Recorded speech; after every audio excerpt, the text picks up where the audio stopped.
So reka nongeye mbifurize ibe byiza nizere ko mumeze neza cyane aho muri hagiye hatandukanye abakunzi b'Ishoti TV. Mwalimu tisashe ndabakunda cyane kandi ndabasuhuje mumeze mute. Abantu bari indani Kigali, Eban, Nyarugenge, muraho murakoma. Abantu bari katikati Sezerano mumeze mute. Abantu bari state kabisa ba diaspora Kentucky specially ndabakunda cyane. Ejo bundi narindi kuri ya nkambi Kiziba camp hari Karongi Ebana twasuye abajene batera kandanda mbere final byari byiza cyane ariko nandi kumwe n'abavandimwe of course Zebra twatiri kumwe muri rusange nabo n'abajene bakuriye kuri ya ground ariko bakavuga ati reka twebwe nubwo tugiye mu gihugu cy'isezerano muri state ariko tuzatugaruka dusure barumuna bacu dusure imiryango kuri ibikorwa bigiye bitandukanye byo gufasha ibintu byiza cyane akunze cyane Isaac ndetse na Zebra nekeza ko ni bamwe mu bantu twakoranye cyane kandi ni byiza cyane akomba n'ibikorwa akora ni byiza ndabemera sana. So ubwo rero n'abandi bavandimwe bari state nababwate muze murebe bari abana ufite impano hari ibyo bakeneye ubufasha naganire na captain naganire n'aba kuri sport muri rusange muri ya nkambi bambwira ko mu by'ukuri hari byinshi bakibura kugira ngo bateze imbere sport. So ubwo rero bakuru babo aho bari batengamaye nabo bagire gutyo manuka barebe ijisho rihire ijisho ryiza. Mwalimu tisashe nari maze iminsi nari kugaragara hano kuri kamera Ebana n'ababwira zandani n'ababwira breaking ariko uyu munsi mumbarenza nyamakuru aremereye aryoshye muri equipe ya Sport muri equipe ya APR muri equipe ya Mukura mumbabarira abantu bakunda ama equipe muzana twumvikane iki gitumye nipanganga muri amazu nazi banyirayo navuga ati reka nze banganira abanyarwanda chef nako twa turi kumwe hano inyuma cyane rwose natwe tugiye gukubita show uri mwarimu baragiye umuvandimwe yanumiye Clement Nyirigito uyu mutipe nari kwitereka aravuga ati njyo nakoze ndi umukomedi ariko hari uburyo nyine nshobora kuzana schedulinga utuntu twanjye nakora schedule yatwo nkagira iki natumira abantu bakaza na hostinga Eban ubundi nkabona amafaranga make mukaba supporting ubunegeje muca mbuzi ngazane kamera dufate content itambuka kuri Nino hariyo twakoranye wowe hari twakoranye na Clement Eban bagende bazereye kuri Nino TV sibyo muri ko bamarizemo se babwire platform za muri abantu ngorwego yo ndi umunyu wisi kamwe kaos ndi umunyu wisi bimutara maranga ariko abantu bagukunze uno mujene n'umunyu wisi ufite byinshi iyo umuntu akuriye bakubona ibintu byinshi urashaka kuvuga ibintu byiza gusa uyu ni umujenisi comedy yani ashobora kudatera mu bintu byo kudusatika tugiye kwinjira muri za breaking waba iki mbabara reka twirukanga cyane kuri minota mike cyane kugira ngo twinjira no muri gifeti ya Clement nta kibazo ariko kigaruka ku zina Romari mbere kumbwira gutyo Romari twakoze ikiganiro kiryoshye kiri mu ndimi eshatu Eban mwarimu yivovote Igiswahili yivovote Igispanyo yivovote Ufaransa yivovote Ubwongereza twakoze ikiganiro kizana Sina Romari muze kugenda mu kirere bizari niringara byose Eban ndakirekura mu gitondo kuri Nino TV. So abamukira kuri platform mwarimu tisashe kuri Instagram bayitabona kuri yose uyu tuntu nkatutuntu nkanaga nkabaga ko nakoze ikintu bajye bakurikirana za platform haba TikTok page ndetse na Instagram babaranije muri equipe ya Rayon Sport. Rayon amaze kumenya ko itariki 15 ari bazakora Rayon Day ibyo ngibyo byiro bivugwa ariko se ndayi breakinze mbere iyi nkuru nayimenye nyimenyeshejwe nande Robin Sam 8 ingahe mugende murebe igihe na posting iyi nkuru mumenya agaciro k'abantu kuba tudafite amaradiyo ngo tuze mu gitondo ngo tuvuge ngo duhirite tuvuge tubabwire naguvuze ngo tutatwamenye breaking ni izina ry'Imana cyo kiri mujye mukimenya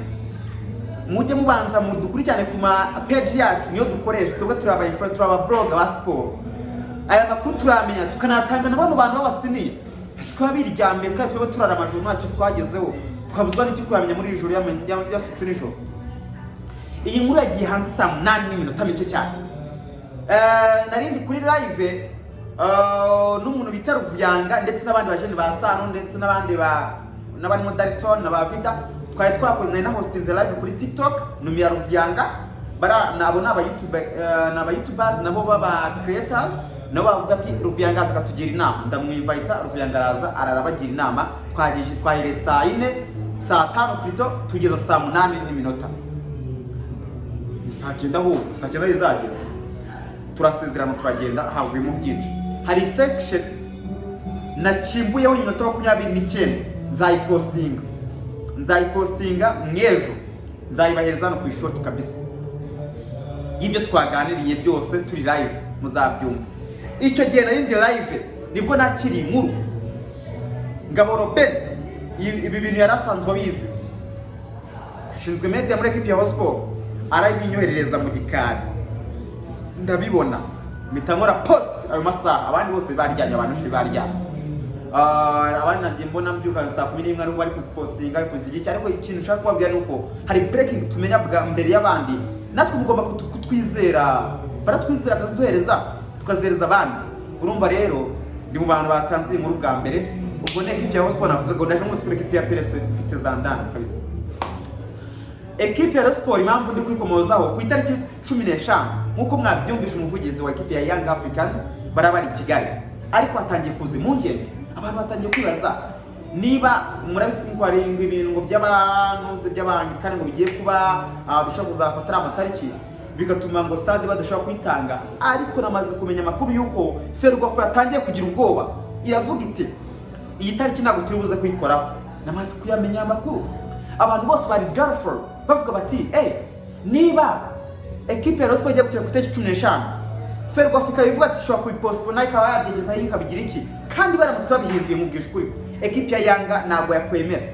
Yanga ifite ubuye kigiye gutegura pre-season yabo bamaze ibyumweru bibiri bitegura ntabwo bakwemera undi munsi wose rero yakira atari ku itariki 15 bivuze iki ibyo bahengeka babihengure ariko nibanyeganyeze tariki 15 z'ukwa munani igumi be gutyo strict baramutse banabikoze FERWAFA reka igira ubwoba dore impamvu Rayon Sport yagiye igaragara muri kesi nyinshi cyane ihuriramo n'inyubako ihuriramo n'abayobozi ba FERWAFA ariko especially bagakomeza kunduta kamarade nagatubana igihe cyose bafata imyanzuro idupenereza igisa nk'idusenya. Rayon Sport uyu munsi wa none ifite ibibazo by'amafaranga murabizi ko uyu muvandimwe muyireke bari muri amafaranga menshi cyane miliyoni 5 ndetse n'amezi 2 batamuhembye mishara amezi 2 ubwo ni ibihumbi 5 gushyiraho 3 ubwo n'8 gutyo ni amafaranga menshi bagomba kumuhereza aya mafaranga rero ahantu bayateze ni ahantu muri RAYON bashaka kuyitegura uburyo ki iyo umwaka ushize babonye miliyoni 70 nazingahe n'ebyiri barashaka kubona miliyoni hafi byibuze 100 kugira ngo bishyure amadeni ndetse banategura umwaka w'imikino murabizi ko bari gukanda akanyenyeri muri gahunda ya ubururu bwacu agaciro kacu bageze mu miliyoni 18 nayibonye bakeneye amafaranga menshi bakeneye gupusha FERWAFA iramutse inyeganyije itariki ibintu nibuza kwangiza apara ko ibyo bya Rayon Sport equipe ya Yanga ni equipe nini ni giant club man muri East Africa in the terms of sport tourism uburyo kiba baje ko invest amafaranga mu baje guhereza amafaranga abantu bacuruza abantu baki bagasura ibyiza nyaburanga by'igihugu tukabona amafaranga nekereza ko namanota menshi cyane kuri nyubako Nyarugenge muri Scope perezida agiye no kurangiza manda ye y'imyaka 4 bakeneye amanota barashaka hosting imikino nk'iyi minini ibingiye bitanga raporo twakira ikipe ya Yanga aba n'abanyamuryango wa Rayon Sport ibyo bikozwe bari na FERWAFA bikoze rero ndababwiye abanyarwandakazi mutuze itariki ntabwo izegera ihinduka ya 15 FERWAFA nayo ubwo yatinye yavuze twaba twikoze mu nda ndetse tunayinyeganyije Rayon Sport yaducamo aba banyarwanda twabakira ibintu Rayon Sport yahuye nabyo ikabura igikombe igashinza FERWAFA igashinza abakosa ngo abasifuzi ngo bangabise ngo bashyizweho na FERWAFA ati ntabwo twakwiye gukora aya makosa ubwo rero abanyarwandakazi bariyo mwamfura mwe mwicare mutuze musinzire ibintu bimeze neza cyane iyo ni rero navugaga reka nyifonge kuri APR mpita nsoza narinjira kuri equipe ya APR ndagira ngo mabwire ko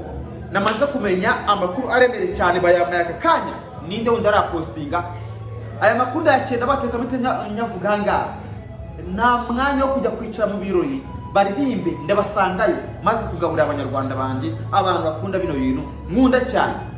ibyo ngibyo by'amashow ndajya kubikurikiza ndi munyamakuru nyabaki wicara muri show hari inkuru ziri kumeneka hanze atari gukomoza ntago biba ugiye kunca muse ngambwe nusoze ibine sonje mundira abantu cyane yes Nese gufata video ndi kuri YouTube ya kujya ngabasuza ishoti turabasuhuje turabakunda Beminesa turabizi se mu nyamamaza uyu mwana hano muje nawe wo mu YouTubers ariko akora content za showbiz of course n'umuntu w'isi abana muryohe arabaryohera cyane ajya hostinga ba yakana ba news kibaze n'abantu ubuse Mwalimu stage amakuru bacyatubwiye breaking cyangwa ndacyazikora nta kibazo nakore break oya urumva ariko tuba tugomba no kwita tugira iki tukakundisha abantu bakunda abantu bakunde n'undi mwana sibyo urumva naje muri iyi show man muri iyi show n'ubundi ya Clement ni show busy ni iki ariko urumva n'ibyo bihe Mwalimu kumisangira isoni muri rumwe Mwalimu habaye iki tangaza breaking muri sport bibinesa mbabarira n'uguru kw'Imana nkonera isoni so reka twirukane cyane rero ntabwo ndi Mwalimu uzaza kwica muri show hari kumeneka amakuru y'imikino ngo mbone ibintu bizungereza mu mite nangira ngo Mwalimu by'urugo murongo barajya mu murongo abantu batamvara mu murongo n'izina ry'Imana babarira wamfura ubwo rero dera amakuru menye maze kumenya ko rutayizamu international mana Patrick soma na Patrick so what ibiro birakomeye cyane equipe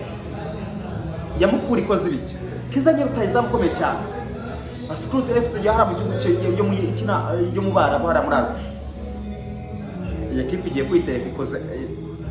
transfer nziza ibingibi nzabisobanura ejo baranije muri equipe ya APR equipe ya APR namaze kumenya ko nubwo Rayon Sport yakoze Rayon Day ku itariki 15 mu equipe ya Young Africans equipe ya APR turabyita Nare Day oya ntabwo abyita Nare Day iyi ni match ya gishuti ntabwo barashakishiriza zina APR iraza kwakira equipe ya Simba wayumvishe ni nyamaswa Simba Yanga yatsinze Simba nibyo n'ikitwara igikombe cyo bundi muri Kariako Derby ariko Simba ni imwe mu equipe akomeye cyane muri Afrika y'Iburasirazuba barayakira ku itariki hagati y'itariki 2 n'itariki 3 imwe 3 gutyo ubwo ni ku itariki 2 niyo munsi specific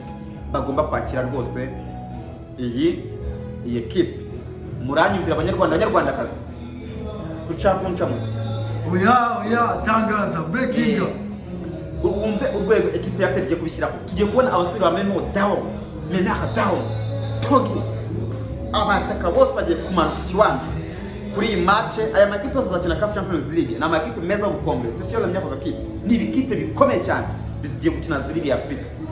APR ifite show none ndabaza ni ari APR iyi game ya APR na game ya Rayon Sport na Yanga niye game zabiremereye zatanga amafaranga menshi namwe mucima ibindi tuzabivugana ku munsi w'ejo mubarengeye kuruhuka nako ngiye gusapotinga bagenzi banjye gusa aya makuru ntabwo nagomba kwararana kandi ndabimira cyane muri fura cyane dure muri comment kabisa